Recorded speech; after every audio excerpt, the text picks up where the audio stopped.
താനൂര് ഇപ്രാവശ്യം UDF തിരിച്ചു പിടിക്കും. കഴിഞ്ഞ 10 വർഷമായിട്ട് LDF ഭരിക്കുന്ന ഒരു മണ്ഡലമാണ് താനൂര്.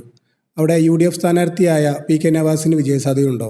ഒരു സംശയമില്ല, താനൂര് PK നവാസിനുള്ളത് തന്നെയാണ്.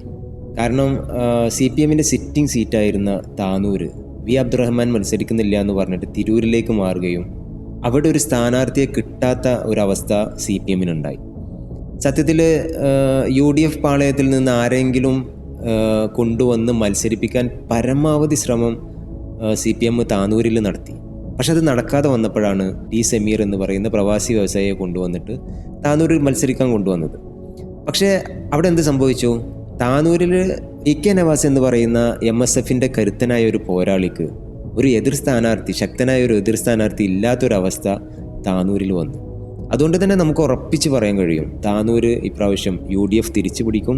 അത് PK നവാസ് താനൂരിൽ നിന്ന് ഒരു MLA ആയി വരും എന്ന് തന്നെ നമുക്ക് ഉറപ്പിച്ച് പറയാൻ കഴിയും.